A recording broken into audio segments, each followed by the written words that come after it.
Good evening and welcome to The Way Out Show. I'm your host, Dane McCarthy, broadcasting to you from FEMA Region 5 deep in the bowels of the United Police State of America. Today is December 5th, 2014, and I'd like to concentrate on more of an upbeat news item for you. We're learning a lot about GMO foods, so I thought I would devote the entire show to GMO foods. There's an excellent video that I'm going to show you. One thing I'd like to preface it with is that there have been some victories against the genetic modification of foods. For instance, Mexico has banned the use of GMO crops. They cannot be grown in Mexico. I believe that happened last year. And there are other places, China, the European Union, many places around the world really are saying no to genetically modified crops. And the reason why is because the information is now out there that they're dangerous, and we have to watch out that we don't eat them, and stick with the organic, the heirloom seeds, the organic foods, local foods, and it's just more healthy all around, as well as you avoid the health risks that are associated with GMO foods. And this documentary, very well done, called GMO Foods, The Ticking Time Bomb, is going to inform you a lot and give you some very good information that you very well could save your life. So let's go ahead and roll that. It should take about most of the show, 45 minutes. I'll come back at the end and wrap it up for you.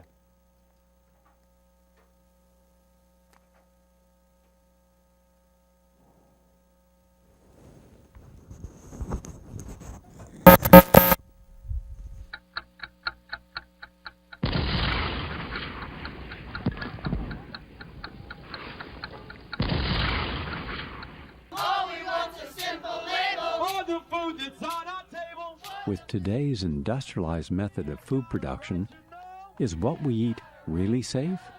How are genetically modified organisms and factory farms affecting our food? Genetically modified organisms, GMOs, pose unparalleled threats. Nothing like them has ever existed in the entire course of life on this planet. The campaign of ignorance that is currently being waged by the FDA is so insidious that the FDA actively opposes the honest labeling of genetically modified foods. Every single independent study conducted on the impact of genetically modified food shows that it damages organs, it causes infertility, it causes immune system failure, it causes holes in the GI tract, it causes multiple organ system failure when it's eaten. It causes a variety of changes, some of which we can't even guess at, as new proteins are coded for by the altered DNA that we've never seen before. We are playing with genetic fire. Genetic engineering is a process where scientists take genes from one species and force it into the DNA of other species. Even though there's been very little study on the health dangers, there's been sufficient evidence of harm to cause the American Academy of Environmental Medicine to say all doctors should prescribe non-GMO diets to everyone. They say that the animal feeding studies link GMOs to reproductive problems, immune system problems, accelerated aging, organ damage, gastrointestinal distress, dysfunctional regulation of cholesterol and insulin, to name a few. These genetic systems, just in the last 5 years, have been shown of all higher plants and animals are far, far more complex than ever was believed. And so it turns out that in the splicing process, that mutations occur and can cause immune system problems. And this has been the biggest problem and has been shown a number of times. An immune response is a reaction to something that's foreign that the body doesn't recognize and tries to push out. By definition, genetically modified foods have something for it. When genetically modified soybeans were fed to rodents, we've seen changes in the testicles changing from pink to blue, changes in the sperm cells, changes in the uterus and ovaries, in the DNA functioning of the embryo offspring. We've seen smaller babies, a death rate that's 5 times that compared to controls. Sterile babies, even babies with hair growing in their mouths. And this has been done by government scientists as well as independent scientists who are at the top of their field. American people are beginning to become more aware and wake up to the fact that their government has been corrupted by corporations and the food that they're feeding themselves has possibly serious human health risks. The 1992 policy of the FDA claims that the agency is not aware of any information showing that GMOs are significantly different. And on the basis of that sentence, they said no testing was necessary, no labeling was necessary, and companies like Monsanto, that makes most of the genetically modified food products, they can determine if their genetically modified foods are safe. The most common reason why they genetically engineer crops is so that they don't die when sprayed with herbicide. No genetically modified crop can grow unless it's attached to some kind of a pesticide. Those pesticides, more and more, are in these plants. They may have killed the weeds, they may have killed the insects, but the product is still on the plants, and if it's washed off, then it's in the water, it gets into the lakes, it gets into the oceans, it's everywhere.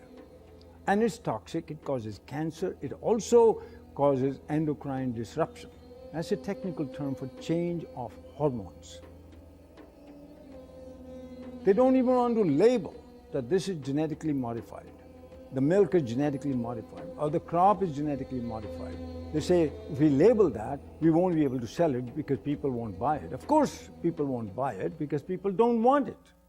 The reason why we have 170 million acres of genetically engineered corn and soybeans and cotton and canola oil and sugar beets in the United States is because it doesn't have to be labeled. In the European Union, where labeling is required, there's almost no genetically engineered food on store shelves, in restaurants. There's almost none of it planted. Today, more than 50 countries around the world allow labeling of genetically engineered foods.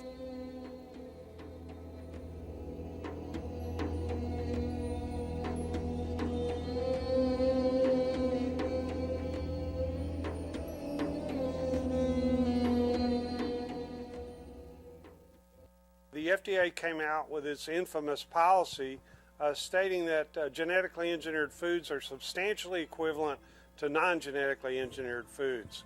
The person in charge of labeling policy at that time was Michael Taylor, who had previously worked as an attorney and lobbyist for Monsanto. After Taylor left the FDA in the early 90s, he went back to Monsanto and then came back to the FDA. The FDA has argued at Codex meetings that the average consumer is too ignorant to recognize the difference between a GMO-labeled food and a non-GMO labeled food, and they'd make the wrong choice. And that's their stated reason for opposing GMO labeling. The UN Food Safety Standards Setting Organization that's jointly run by the World Health Organization and the Food and Agriculture Organization, that's called Codex Alimentarius. There was an 8-year process where all the countries in the world came together and talked about whether there should be safety assessments for genetically engineered crops, genetically engineered animals, and genetically engineered microorganisms. We went to all these meetings over 8 years. There's now global agreement that there should be required safety testing for these crops before they come on the market. And you know what? The U.S. does not require that. It's the FDA and the USDA who helped lead the charge for these new food safety bills. There's nothing in those bills to protect you. It's there to protect the genetic engineering industry. And unfortunately, if we don't stop this, you won't see organic farmers. The laws in the bills currently are so strict, so arbitrary, that if you are a small organic farmer, you can't meet their requirements for safety. As a result, you'll go out of business. As the chemical seed package has spread, and now with genetically engineered seed that originally was free in India because it belonged to the farmers, or was low cost because it was released from the public sector universities that did seed breeding. In the genetic engineering revolution, these seeds are now patented property of one corporation called Monsanto. Cotton seed used to cost 5 rupees, 7 rupees a kilogram. When Monsanto entered with its BT cotton, it shot the price up to 3,600 rupees a kilogram for seed. The U.S. government was forced to spend $3 to $5 billion per year to prop up the prices of the GM crops that no one else wanted. The White House decided to fast-track biotechnology because they thought it would increase U.S. exports and U.S. domination of the food supply. But the opposite happened. And so the U.S. government was forced to spend $3 to $5 billion per year to prop up the prices of the GM crops that no one else wanted. So instead of admitting that they were a failure and withdrawing them, they've been trying to push open the markets, bullying other countries. George Bush filed a lawsuit essentially with the World Trade Organization against Europe, saying that their rejection of genetically modified foods was an illegal trade barrier. We know from WikiLeaks that the entire State Department apparatus has been used to try and push GMOs into other countries. In fact, the U.S. ambassador to France suggested that the United States create a hit list to retaliate against those players in Europe that were rejecting GMOs. Over and over again, the U.S. government has proved that their agenda is to promote biotechnology at any cost. The GMO standards are being passed at the Codex level because, frankly, through lies. They're telling them that they're safe crops, that they're safe food products. They don't need to be labeled. We've been fighting for years to get mandatory labeling of GMO foods. We almost succeeded.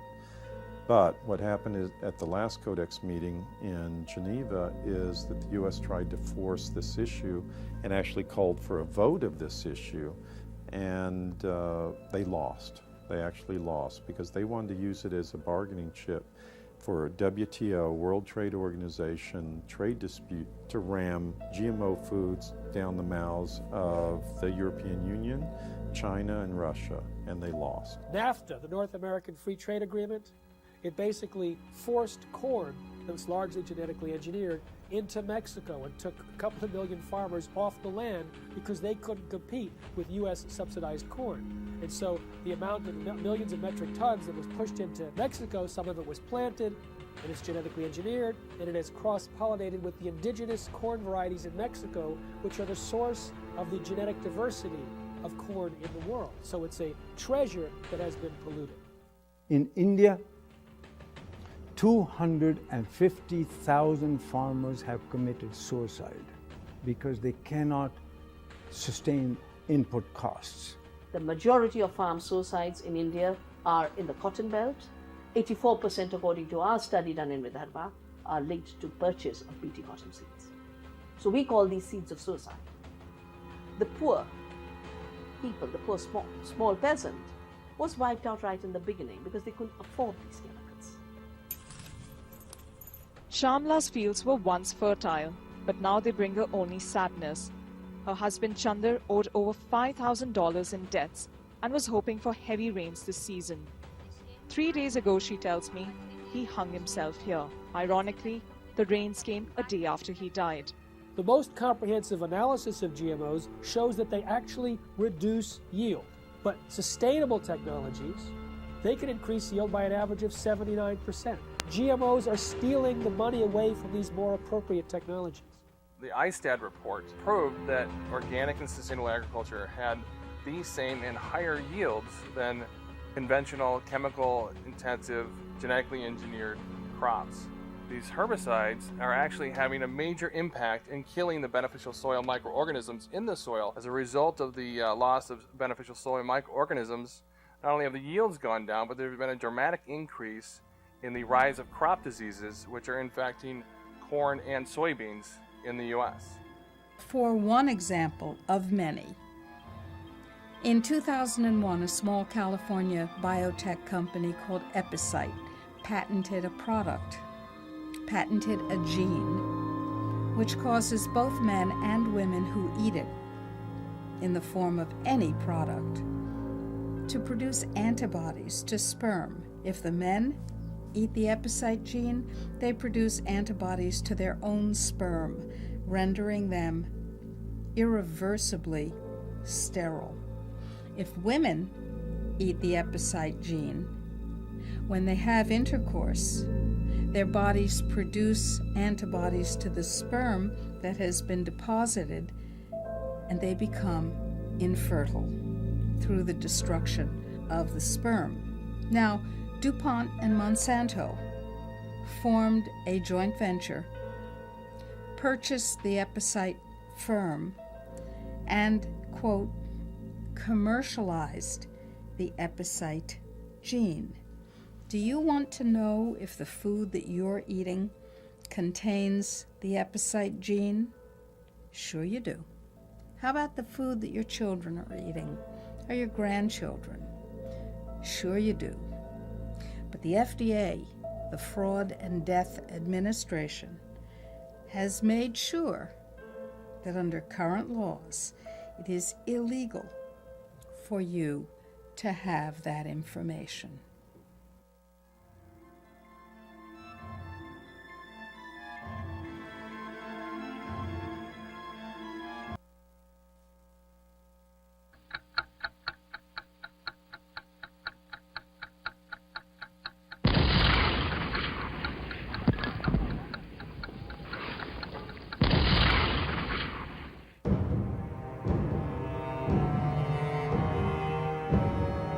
Any scientist that looks into the research or the lack of research on the safety of genetically engineered food comes to the conclusion that these foods should not be on the market. They need another decade or two of research.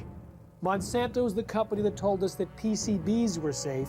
They were convicted of actually poisoning people in their town next to the PCB factory and fined $700 million. They told us that Agent Orange was safe. They told us that DDT was safe, and now they're in charge of telling us if their own genetically modified foods are safe. Because the FDA doesn't require a single safety study, they leave it to Monsanto.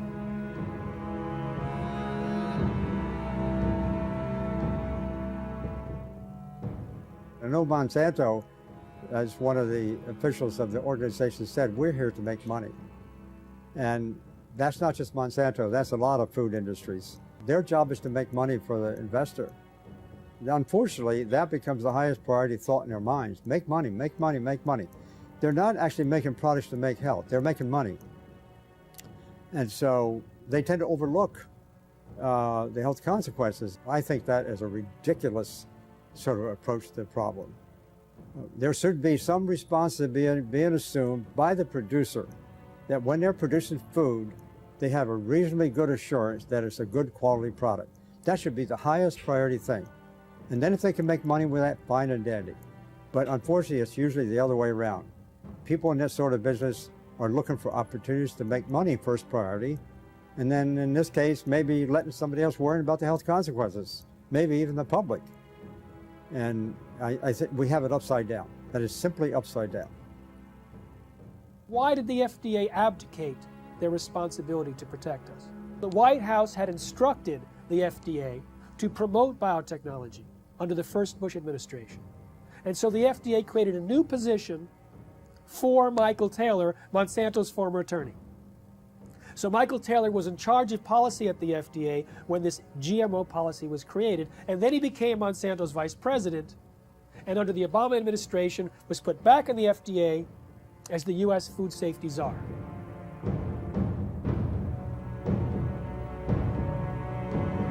In reality, the overwhelming consensus among the scientists at the FDA were not only that GMOs were different, but that they were inherently dangerous, that they might create allergies, toxins, new diseases, and nutritional problems. They had urged their superiors to require long-term study, and when they saw drafts of the policy coming back to them, they were angry and urged their political appointees to change course. But Michael Taylor and the political appointees ignored the science ignored the scientists, denied the existence of their concerns, and set forth a policy that allowed GMOs to be put on the market in a way that creates unprecedented risk for human beings and the environment. The FDA is composed of smart people, but they're smart people with a conflict of interest. They're smart people who make their decisions based on what will support their financial needs or their academic needs, not what makes scientific sense. What you can do with GMOs is basically engineer food in ways that make it most profitable from the company's perspective. But from the company's perspective, whatever negative aspects of that might exist are simply irrelevant. And more than being irrelevant, the company is motivated to try to suppress knowledge about those negative aspects. The company is motivated to try to suppress government attempts to regulate in relation to those negative aspects. The company is motivated to try to infiltrate government and lobby government. I mean, when you look at the Clinton administration, Bush Sr., Bush Jr., and Obama, you look at various high-ranking positions in the administrations of all of those presidents, you find people who have worked for Monsanto. Most people don't realize that Monsanto has been around for about a century. They've acquired lots of resources, and they are very clever and sophisticated. They know how the game works. They understand lobbying. They understand bribery. They have been effective at essentially stacking the political structure, the federal regulatory agencies in their favor, to the point that it's almost physically impossible to pass any type of federal regulations or legislation, because the people who make those choices have been in the revolving door of Monsanto. They either previously worked for them or they're paid consultants for them. The governments now, wherever they are dependent on corporations. Who are these governments? Who are these companies? Corporations. Telling people what to do, what to eat, what to feed their children. We are people, we're the children of God. We have constitutions, we have our constitutional rights to eat and feed our families that nature produces. They say, no, we don't have that right. In fact, we're going to force that on you. Not a single human being on earth gets up and says, boy, I can't wait to go to the supermarket and buy a GMO food. And why is that? That's because after 30 years and hundreds of billions of dollars of public and private investment, they haven't been able to come up with one thing in this food that actually helps the consumer. No better taste, no lower price, no more nutrition, nothing. Zip, zero, nada. 85% of all the genetically engineered crops in this country and around the world are designed so you can soak them with weed killers, toxic herbicides. And who are the big companies that do this? Come on, you know who they are. Monsanto, anybody, what? Who else? DuPont, Dow Chemical, Syngenta, Bayer. What kind of companies are these? Chemical companies. As the chemical seed package has spread, and now with genetically engineered seed that originally was free in India because it belonged to the farmers, or was low cost because it was released from the public sector universities that did seed breeding. In the genetic engineering revolution, these seeds are now patented property of one corporation called Monsanto. They take genetic material, either DNA or RNA, and insert it using very sophisticated techniques and create an artificial life form, a transgenic species that is impossible to reproduce in nature because the reproductive organs don't match. And as a result, once this form is created, here's the danger. It can cross-pollinate, it can contaminate the traditional crops. Percy Schmeiser was a farmer in Canada who was contaminated by Monsanto's genetically modified seed. Well, he realized he'd been contaminated because he used some of this herbicide to kill off weeds around utility poles on his property. When he saw some of the seed did not die from the application of glyphosate, he knew it must be genetically modified. Well, he didn't do anything to purge his property of that contaminated seed. It would actually take 3 years of taking your crops out of use before you could completely purge them of the genetically modified seed, he decided he didn't want to do that because that would be costly. So he saved his seed for planting the following year, and Monsanto said, well, you now knew that you had genetically modified seed, you saved it for planting a second year, that's infringement. They sued him for patent infringement. It went all the way up to the Canadian Supreme Court, and although they found that technically he did infringe their patent, they awarded Monsanto no damages.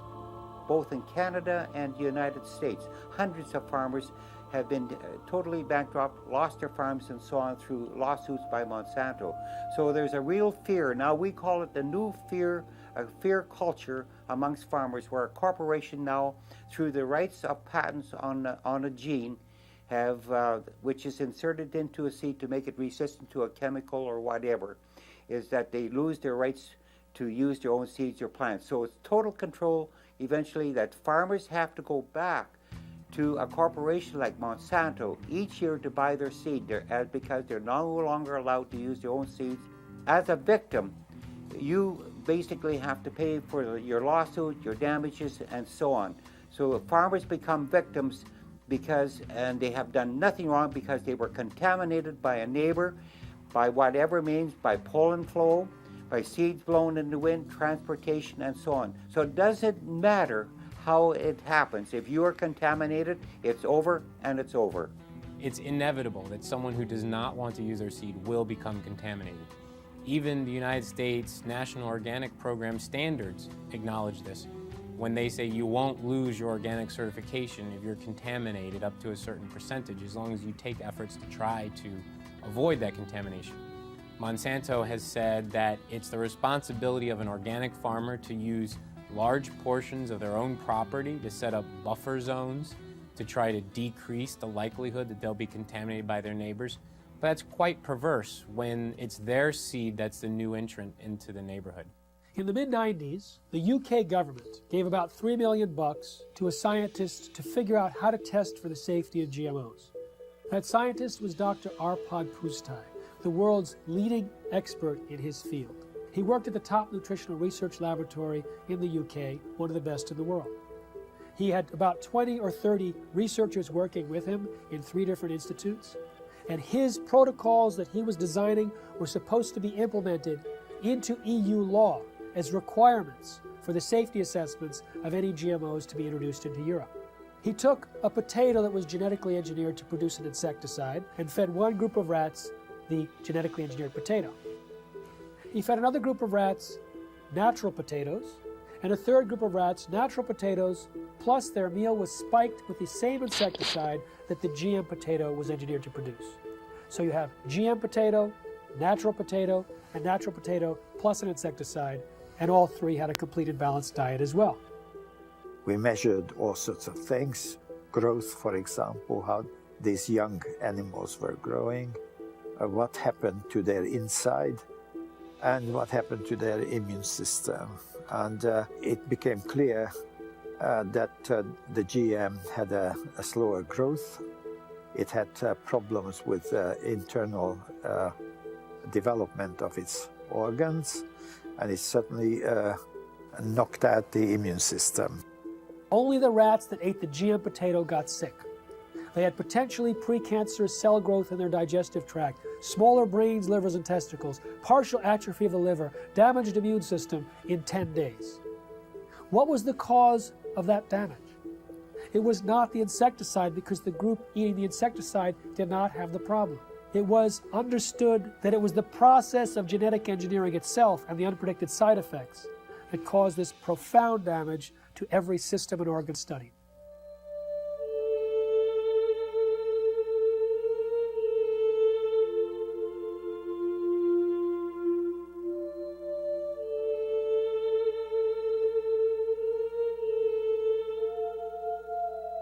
He shared his concerns about GMOs and was a hero for about 2 days at his prestigious institute. The press was going wild. Here was a main scientist who was saying that we should not treat the people as guinea pigs, and that he personally wouldn't eat GMOs from what he understood. The director of his institute received 2 phone calls from the UK Prime Minister's office. The next day, Dr. Arpad Pusztai was fired from his job after 35 years, silenced with threats of a lawsuit. His team was disbanded. They never implemented the protocols. Instead, a campaign was launched to destroy his reputation in order to promote and protect the reputation of biotechnology. We do have all the methods available for testing the safety of GM crops. It will be unforgiven by humanity if we don't do it, but use them as our guinea pigs. We have a closing window of opportunity that's closing very rapidly. And California, we've been able to implement this Citizens Ballot Initiative, which you may wonder why it's so important to pass in California. Well, California is the 8th largest economy in the world. If the Citizens Ballot Initiative is successful in California, because of its size and its influence in the rest of the national economy, it will be logistically impractical for most food manufacturers to create 2 labeling systems. And most will choose to exclude it. In the soda industry, Pepsi was required to label a carcinogen. And rather than label that, put that label on, that item on their label, they chose to remove it. And this is exactly what's happened in Europe. And in fact, 49 other countries in the world where labeling is required. Russia, the entire European Union, and even China require this. And by just requiring the labeling, it tends to disappear from the food supply.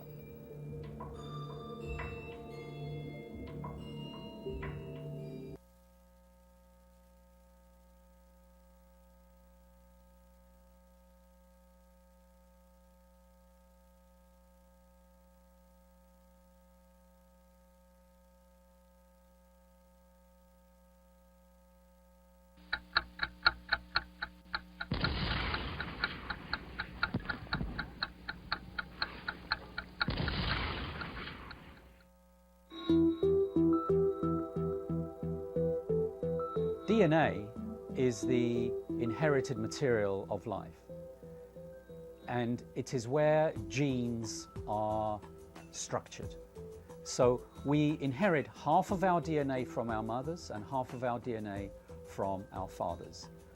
And within the DNA are the genes that encode for all the structures of the body. So the DNA is like a blueprint. Just like an architect has a blueprint for a building, the DNA is the blueprint for all the structures of the body. So when a gene is switched on to function, the information within that gene is being used to manufacture a protein. And that protein then builds the structure of the body. And then proteins in the form of enzymes carry out all of the chemical reactions of the body that constitute the living organism. Genetically modified organisms are living beings where genetics or DNA of one species is taken out and transported artificially into another organism, and in other words, some sort of genetic manipulation, genetic engineering has occurred by taking out the gene of one organism and transplanting that into another organism. Nature, God if you like, does not permit that. You cannot take the gene of a bacteria and put it into a pig or a people or anything like that, or vice versa. Scientists take genes from one species and force it into the DNA of other species. Now, the process itself creates massive collateral damage in the plant or animal, but they don't test for those changes and the side effects before they introduce, say, the crop into our food supply. When the GM gene is introduced into the plant, the genetic engineer has no control over where the GM gene integrates or splices into the DNA of the plant. And the effect of this is that the GM transformation process as a whole actually is very disruptive on the DNA structure and function of the organism. As a result, very unpredictable and potentially hazardous outcomes. Because if you disturb the balance of gene function, remember the gene function is controlling the structure and the biochemistry of the organism. If you disrupt the balance of gene function, you disrupt the biochemistry. And if you disrupt the biochemistry, you run the risks of creating novel toxins, novel allergies, as well as a disturbance to nutritional value. These types of outcomes resulting from the disruptive effect of the GM transformation process have been observed, are observable, and they're genuine. With our understanding of epigenetics, the new science of how environmental signals control our genes, we're introduced into the chemistry of where do the signals come from that select the genes and modify our genetic activity. Well, we used to say everything was due to the genes, but now we find there's a class of molecules called microRNA. They're very small RNA molecules, and they're found in all the cells. And these microRNA molecules are molecules that adjust the reading of our genes and change the readout of the genes. Well, a new understanding has been found about the microRNA molecules, and it says this: when we eat food, the microRNA from the food is picked up by the digestive system and not broken down. The microRNA is taken into our own body intact. And now what they followed is the microRNA from food ends up in our own cells, like in our liver and other cells in our body. And these microRNAs still have the same function. They change our genetics and they change our readout of our genome. And the significance is profound.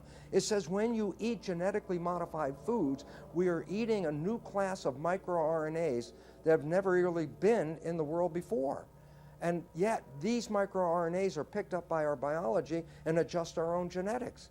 So in a sense, the old story, we are what we eat, actually now has a biochemical foundation. And then all of a sudden it says, if that's true, then why would you risk your life eating a genetically modified food containing microRNAs that can totally distort our own biology and cause great problems in our lives? The process of genetic modification is a completely irreversible process. Once it has been carried out, it affects the reproductive cells of the organism. So any effect you have, for good or for bad, is then passed down through the subsequent generations of that particular organism. And that's true for plants and animals, indeed for any genetically modified organism. And this now has to be understood, because when we eat genetically modified foods, not only does it affect our own cells like that, but we also know that the bacteria in our gut that are required for our survival, we need these bacteria. The bacteria also pick up the genetic engineered genes.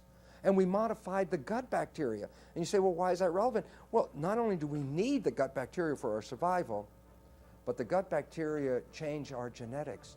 Information from the bacteria is picked up by the digestive cells and adjusts the digestive system cells to be compatible with the bacteria in our gut. There is a dialogue and a communication. If you alter the genetics of the gut bacteria, by definition, you've completely altered the development and genetics of our own cells.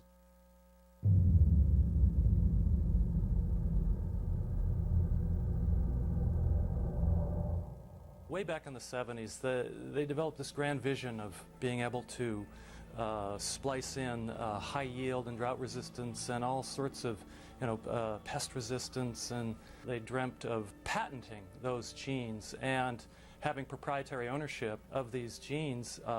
And during the 80s, that indeed came about from a number of court decisions. They believed they could make billions of dollars from these proprietary gene transfers to make food do certain things or crops do certain things. When the evidence came out that there were fundamental flaws in the genetics, they just did not want to know. They didn't want to do the research into these issues of food safety. And they went ahead with their development, yet they weren't doing the basic research. You see, GMOs are the product of an infant science. And now we are feeding that product to the entire population. And it's known to create unpredicted side effects. And no one is testing to see if the rise in all these diseases since GMOs were introduced in the mid-90s is caused or promoted by these GMOs. If Monsanto's patent on a gene, if that patented gene gets into any, and I'll use the term, higher life form. So what does that mean? Birds, bees, animals, and the question I have to ask, what about human life? If Monsanto's patent gene gets into you, gets into me, does that say they own me? Do they own you? These are all questions that the courts and our governments will have to address. How far does the patents on genes on life go? There have been over 140 lawsuits filed by Monsanto against farmers, including against those farmers who wanted nothing to do with Monsanto's genetically modified seed. CBS Evening News did a lengthy profile about a family farm, David and Dawn Runyon. The Runyons charge biotech giant Monsanto sent investigators to their home unannounced and later threatened to sue them for patent infringement. I wasn't using their products, but yet here they were pounding on my door, demanding information, demanding records. It was just strictly harassment, is all I feel as if it was. The Runyons say they signed no agreements, and if their land was contaminated with the genetically modified seed, it blew over from a neighboring farm. Pollination occurs, wind drift occurs. There's just no way to keep their products from landing in our fields. In February 2005, the Runyons received this letter from Monsanto citing an agreement with the State Department of Agriculture, giving it the right to come on their land and test for seed contamination. Only one problem. The Indiana Department of Agriculture didn't exist until 2 months after that letter was sent. What does that say to you?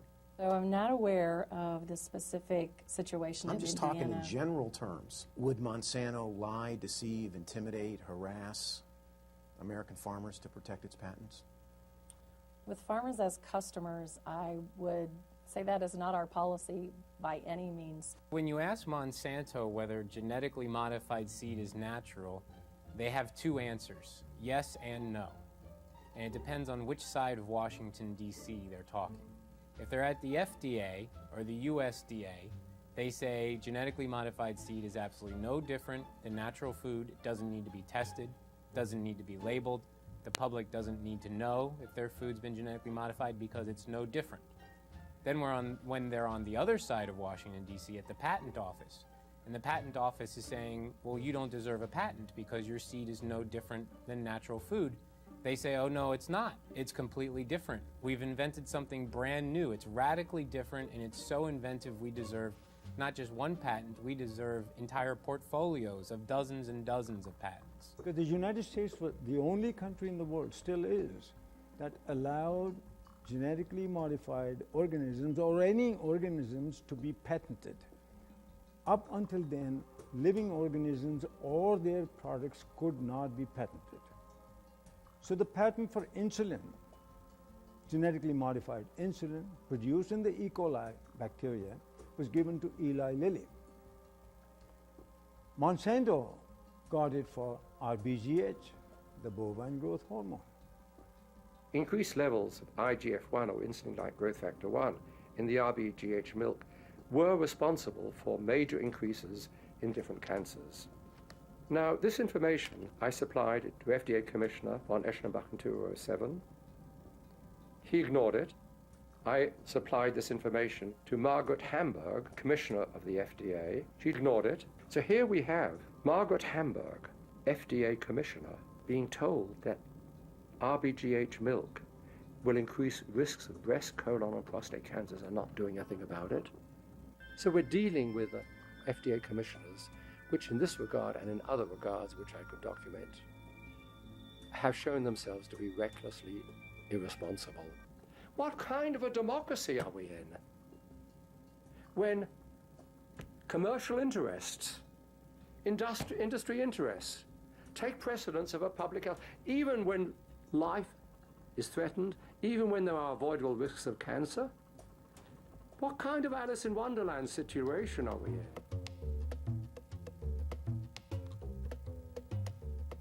I have a book called Corrupt to the Core. In that book, I describe, by quoting from a published speech by a Monsanto executive, saying how they're going to control the whole world, not just by genetic modification, but they're going to take charge of the whole world by influencing the White House, the Whitehall, the French Parliament, and Canadian Parliament, and the Japanese Parliament. This is published information, how they're going to control the whole world.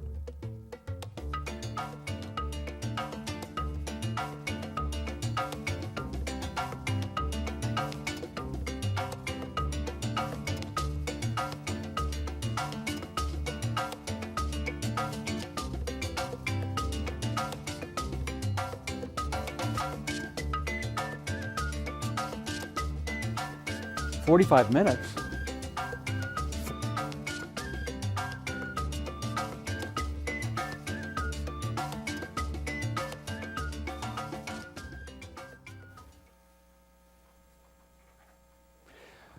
Okay, there you have it. GMO, the ticking time bomb. I got this off YouTube. It's a very interesting and informative documentary, very well researched. I thought the ending was good, where the doctor mentions that the Monsanto people are interested in controlling the world. They have really very grandiose dreams. It's all part of an interest in getting control of the whole world, of course, in different ways, and that's just one of the ways. But I wanted to read you part of an article that came out pretty recently, and this will give you some new information. And here it is, right here. It's a little more upbeat than the movie. It hasn't been a good week for Monsanto and the rest of the biotech industry. Just 3 days ago, Mexico banned genetically engineered corn, citing the risk of imminent harm to the environment. A Mexican judge ruled that effectively no genetically engineered corn can be planted in the country. This means that companies like Monsanto will no longer be allowed to plant or sell their corn within the country's borders. At the same time, the county council for the island of Kauai in Hawaii passed a law that mandates farms to disclose pesticide use and the presence of genetically modified crops. The bill also requires a 500-foot buffer zone near medical facilities, schools, and homes, among other locations. And the Big Island of Hawaii County Council gave preliminary approval to a bill that prohibits open-air cultivation, propagation, development, or testing of genetically engineered crops or plants. The bill, which still needs further confirmation to become law, would also prohibit biotech companies from operating on the Big Island. But perhaps the biggest bombshell of all is now unfolding in Washington state. The mail-in ballot states' voters are already weighing in on Initiative 522, which would mandate the labeling of genetically modified organisms. Knowing full well that 93% of the American public supports GMO labeling, and that if one state passes it, many others are likely to follow, entrenched agribusiness interests are pulling out all the stops to try to squelch yet another state labeling effort. Well, we know that this article isn't quite up to date because the labeling effort actually failed, and there was some very unusual circumstances involved in that failure, like cheating, basically, because it looked like they were about to win the initiative and force Monsanto to label, and all of a sudden, you know, it went against all of the predictions, the polling numbers that showed people were very much interested in getting it passed, and then when it came to the voting, suddenly it all reversed and they were unable to get this through. And this is part of the power structure that we're seeing in action, and they're manipulating, and they use, of course, their vast resources in order to pull their weight around, throw it around, get people to do what they want. They use all kinds of techniques, and it's all very disturbing. This article was by Ocean Robbins, co-author of Voices of the Revolution, and he serves as adjunct professor for Chapman University and CEO and co-host of the Food Revolution Network. And this must have come out in October because it says the GMO mini summit starts October 25th. So the real effort that should be made is an outright ban, I think. Now, they did make a pretty good case that because of the logistics of creating two products, a non-GMO product, like they talked about PepsiCo, and a GMO product, that it was just too expensive to do that,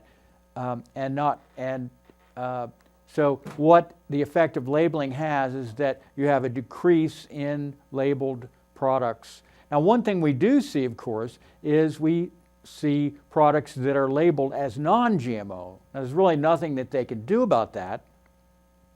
I haven't heard of any efforts to prevent organic and natural companies from labeling their products as non-GMO. And I would urge people who are trying to avoid GMO products to just look for that label that says non-GMO, and that would be an easy fix. And this is where you have to wonder, why are they trying so hard to label things as GMO when many very reputable organic producers are already using the non-GMO label, and just go with that instead of making this tremendous effort to fight against this impossibly huge corporation, transnational corporation, American, but getting bigger and bigger. As they mentioned, Monsanto's been around for a very long time. I didn't realize it had been around for 100 years, but I knew it had been around since the 50s at least, and it's been creating various chemicals throughout that time. So this is not better living through chemistry. This is bitter living through chemistry, if it's living at all. We saw the results of the studies, and don't be fooled by the studies that show that GMO crops are harmless, because they are, and this is something that the talking heads and the PhDs and the MDs pointed out, those are invariably funded by the big chemical companies, and mostly Monsanto, which they said that Monsanto is responsible for 90% of the GMO food that's being eaten, being forced down people's throats throughout the world. So it's all about education. It's all about getting people to become more aware, self-aware, self-conscious, conscious of the dangers that the big ag corporations, who's really, they make it very clear in the film, are not interested in health. They're interested in profit, like any other corporation. They have their primary loyalty to their chief operative officers, their stockholders, all the owners of the company, rather than the consumers. The GMO foods have the property of being able to externalize the costs. There is a Teflon. They have the Teflon protection, Teflon coating that they can use to protect themselves against lawsuits, because many of these results, these difficulties, these health problems, you could say that, well, ALS didn't come because of the GMO food, or this Crohn's disease, for instance, in which you have the whole inside burned out. Well, Crohn's disease existed before GMO food. You could say that. This is something that a lawyer, smart lawyers they would say, well, how could it be the GMO food fault? Because if that were the case, then before the invention of GMO foods, the disease would not even have existed. Well, this is a very simplistic and inaccurate way of looking at the huge increase in these autoimmune diseases and allergies, and you name it, cancer, that are appearing more and more and more in the American population, so that you have an enormous number of people now who are dealing with and managing, attempting to manage their condition, their chronic, oftentimes very, very debilitating condition. But this is the kind of slick sleight of hand talk that clever people do to defend their actions. And of course they knew this, they knew this, and they would say, well, there are people who eat GMO foods who are perfectly healthy. If these were the cause, then they would be sick too. Well, again, it's much more complex than that. The human body is far more complex, and nature in general is far more complex, and the way things work together with synergy and triggers and mutations, far more complex than most scientists, much less lawyers, tend to understand, much less the everyday Joe on the street. And so this is the difficulty, and this is an ongoing problem. One thing we can say for sure is that these things are here to stay. There's no way really of eradicating them completely, and the human race is just going to have to deal with the consequences for the indefinite future. So that's about all I have for today, and I hope you enjoyed the movie, and have a great weekend and sleep well, friends.